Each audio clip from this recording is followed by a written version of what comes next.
Hey, how's it going? This is Justin with Lesser Dog Tutorials, and this is episode 3 in the Elden Ring Souls-like tutorial series for Unreal Engine 5.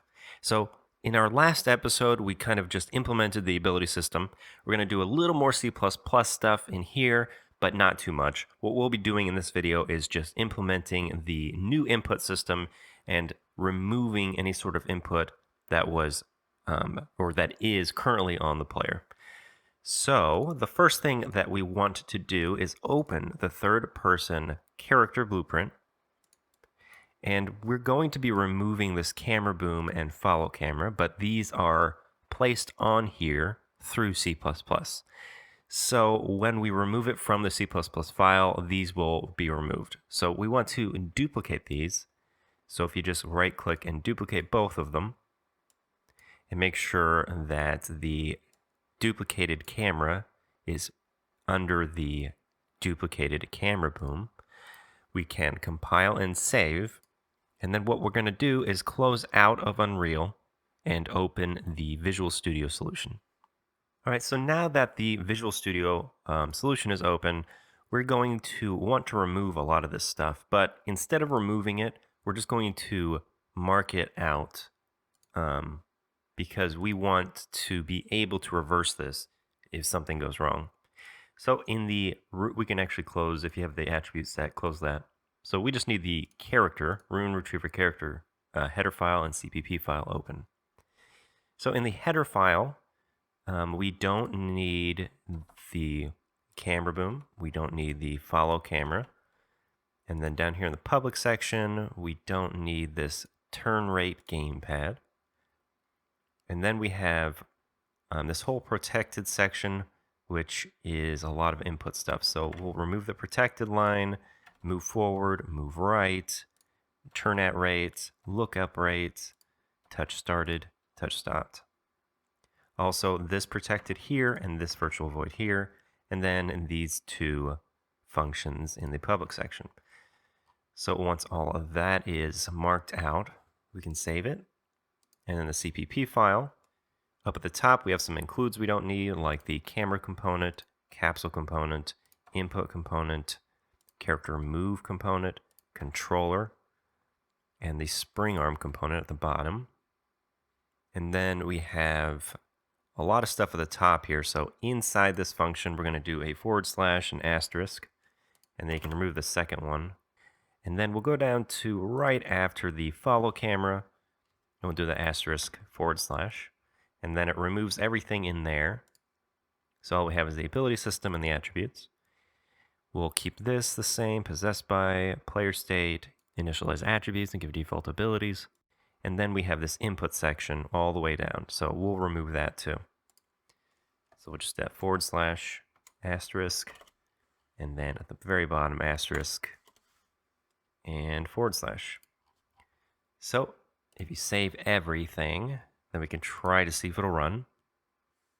All right, so it's open, and let's hit play and see kind of what we're looking at. All right, so it looks like there is a camera, but it's not set the same as it was before.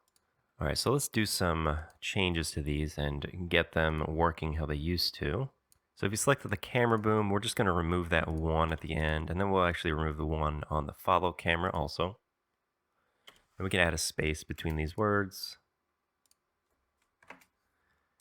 All right, so if you select the camera boom, we can say that, let's see, the arm length we can set to 400. We want to tick use pawn control rotation. Then we can select the camera. And on the location of the Z, we'll say 100. For the X, we'll say 0. For the rotation on Y, we'll do -10. And then I think that's all we need to do. So let's compile and save and then test that out. All right, so I think it's a lot more like it was before, which is good. But you'll see that any sort of input, nothing's happening. That's because input has not been defined. We can actually, instead of defining what input is already there, we're going to go to plugins, so edit, plugins. And we're going to look for the new input system, enhanced input. So if you search for input or enhanced input, you can see it right here. And we'll tick that. And it just tells you that it is a beta version. So we'll just hit yes. And then we'll restart now.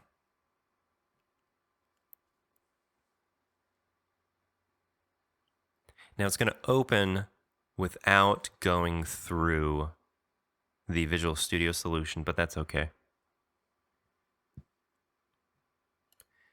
So now that it is actually installed, again, nothing is going to be happening, and that's because we need to define the input on our own. So let's get started with that. So head over to the main content folder, and inside the Rune Retriever folder, we're going to add a folder in here called Input. And then in that Input folder, we're going to right-click and look for the Input section, and then we're going to add Input Mapping Context. And we'll just call this IMC underscore Rune Controls. You can open this. There's nothing we can really do yet in here, but we're just going to be adding mappings, essentially like the input mappings in the project settings. So all we need to do is actually create these so we can start adding them. So we'll just create the first one, which is an input action here, and we'll just call this IA for input action underscore jump.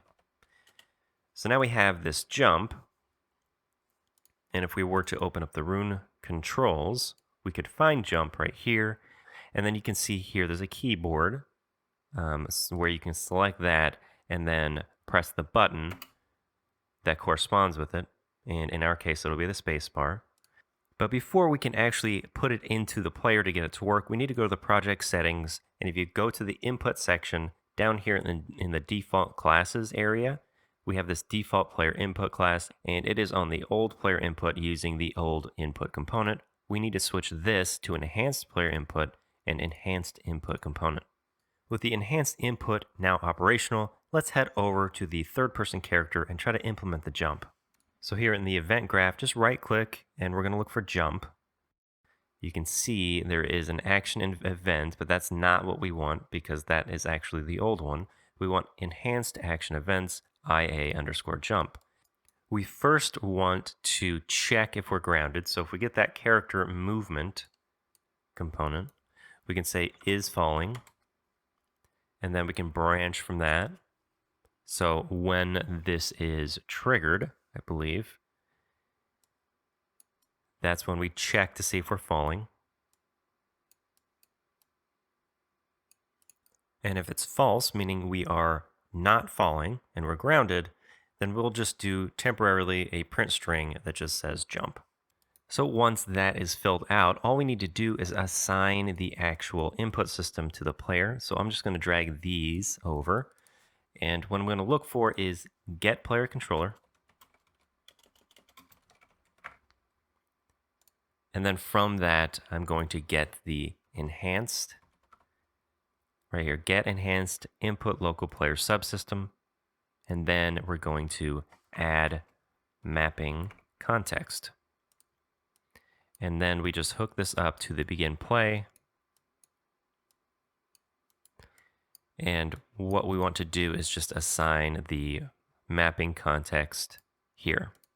So if you compile and save and we test this out, when you hit space, you can see the jump is being triggered. It's being triggered multiple times, but that's fine because once we actually use the ability to jump, the player will no longer be grounded and it won't actually fire. Though, if we were to maybe try and use started instead of triggered, that might actually solve the problem even better. Yep. So only now when the button has started will it fire, which means it will only do it once each time you press it. So now we're going to create the input actions for each of the actions we're going to use for our player. All right, so what we can do is just select jump and right click and hit duplicate. We're just going to make a bunch of different input actions. So we'll do attack, duplicate that, and say block. Duplicate that. And we could do look right. So look left will just be the opposite of this, the inverse. Duplicate that. And this will be look up. Look down will be the inverse of this. Duplicate. And then move forward. Again, move back will be the inverse. Duplicate. Move right. And I think just one more, which will be roll. So with all of these, we can now start adding them to the rune controls. So we got jump, we'll add another one. This will be attack. And then for the attack, we'll just do left mouse button. Then we'll do another. We'll choose block. Now block, I want it to only work when we're holding the button down. So for the button, we'll just do the right mouse button. But I want to change the trigger. So there's triggers here. I'm going to hit this, and I'm going to look for hold and release. And then we can move on. I'll choose roll for this next one. And for roll, for now, I'll just do R. We'll add another. And then we'll start doing the inverse controls here. So for the first one, we'll do move forward. It keeps opening this one for some reason. It's kind of stupid, but so now we have move forward, and move forward will be W, but we want to add another just in the move forward. And this one will be S. And so with the S open, you'll see the modifier section. We'll add a modifier and we'll choose negate, which should do the opposite. So if you hit S, it'll do negative instead of positive. Then we'll do another one. This one will be move right. Same thing. Right is D. We'll add another. And this will be A. And that will have a modifier that negates the input. Then we'll add another and keep closing these because I don't know why they're opening. This will be look right. Oh, okay, so for look right, we want this one to be mouse X. So really, it's not looking right. It's more looking along the X axis. So we could change the name of that, but I don't think we need to. And then we'll do look up, which is mouse Y. All right, let's see. I think that's it. So now we can save that and try to start implementing these in the third-person character. So for most of these abilities, at least for now, we want to make sure that the player is grounded before they can do any of these. So I know that there is, in Elden Ring, there is a jump attack.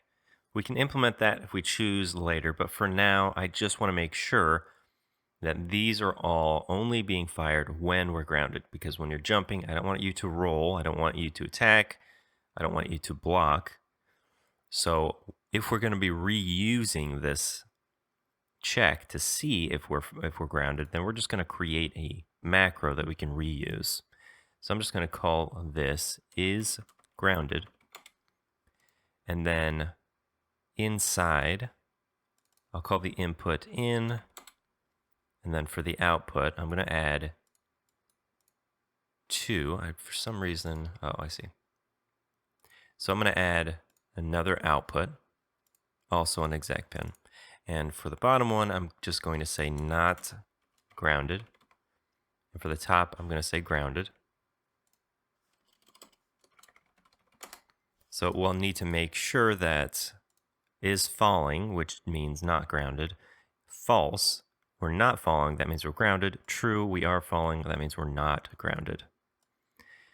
So now you can compile and save and head back over to the event graph, and now we have this little is grounded check, which is going to be reused a bit here. So first we want to create the movement of the character. And this will not be an ability. This will actually just move the character and the camera around. So let's first do move forward. Make sure it's the enhanced action events, move forward. And what we'll do here is add movement input. So triggered and started will both go into here. And in order to determine what is being fired here, we'll need to get control rotation. And then from that, we'll break the rotator. And then we need Z, because we're going to make a rotator, but not X here. So Z to Z. And then the return value will get the forward vector, which will be the movement input for moving forward. And then from the make rotator again, we can get the right vector, which will also add movement input.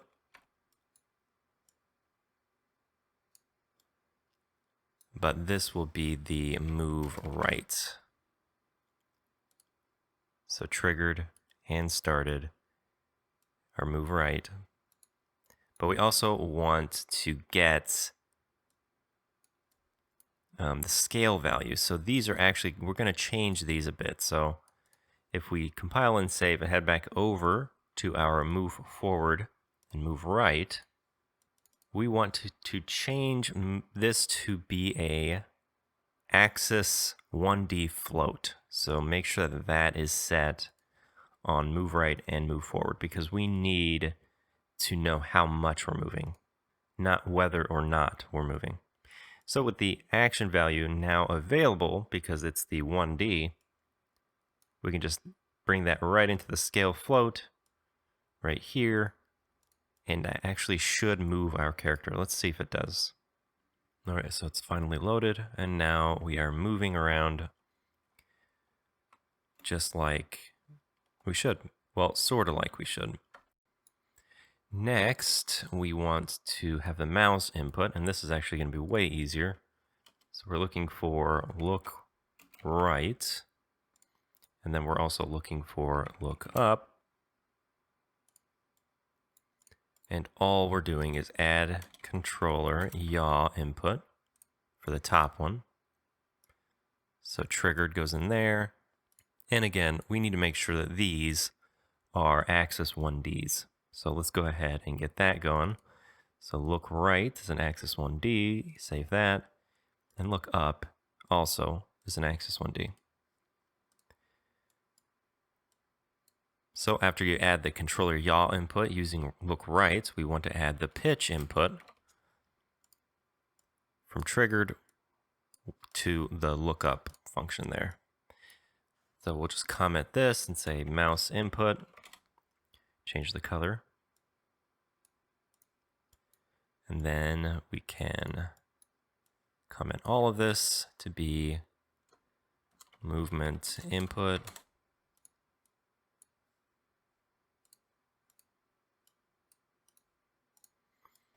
All right, let's test that out. It should work perfectly well.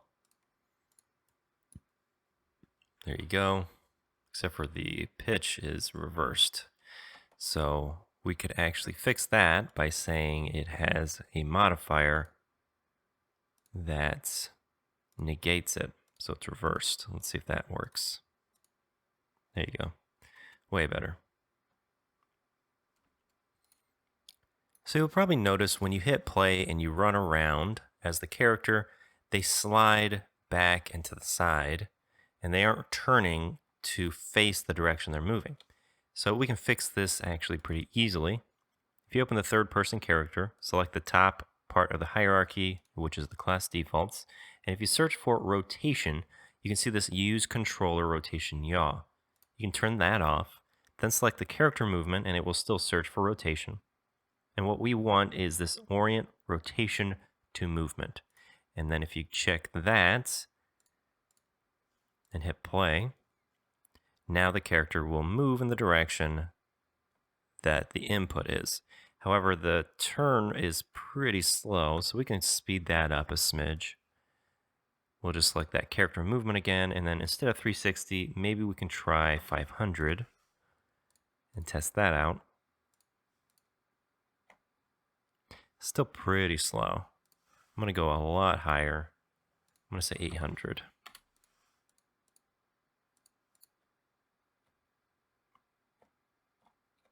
Yeah, it's a little better. I don't want them to take forever to turn. All right, cool. So back in the third person character blueprint in the event graph, we can go ahead and add the rest of our basic default abilities. So we'll look for IA roll, which should be right up here, enhanced action events. And then we can look for attack, which is here. What else is there? There's blocking. So we have blocking, jump, roll, and attack.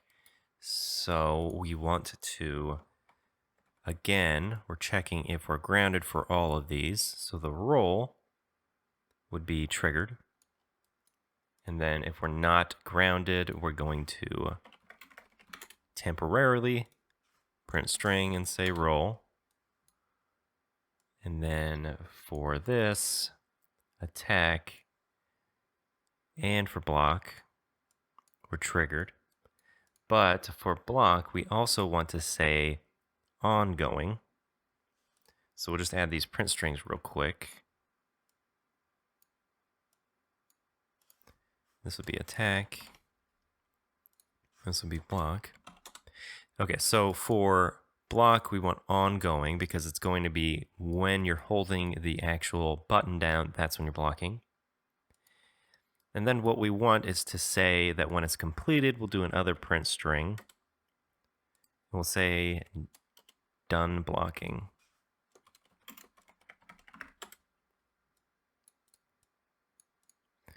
Okay, so we got abilities and movement input. Let's go ahead and see if these abilities work.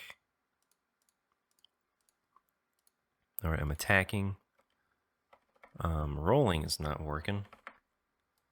I'm blocking and done blocking. So as you hold it down, it just keeps saying block. I release, it says done. Jumping works.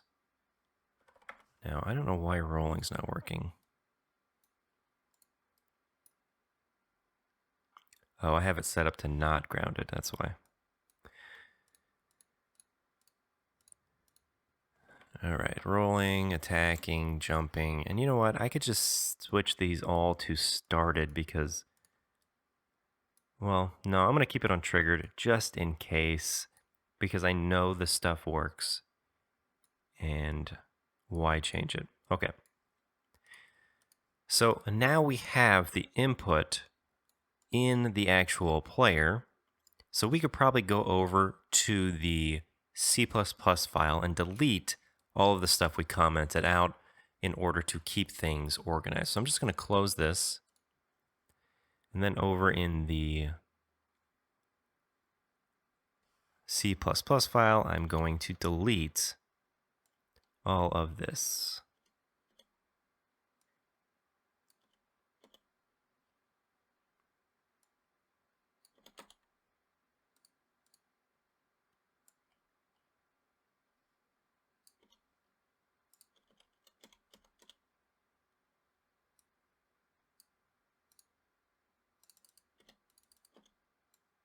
So all these extra includes are gone. This whole input section here is now gone. And I think that's all. Yep, so just to make sure, we're going to hit the debugger again. Okay, so it loaded up fine, and to hit play, we can run around, use our abilities. Interestingly, if you tap a block, it won't say done blocking, and I wonder why that is. Okay, so I think it's because our time for it to actually kick in is too high. So we could go to our input, find where our block is. And so let's see. Actually, I think it's in the rune controls.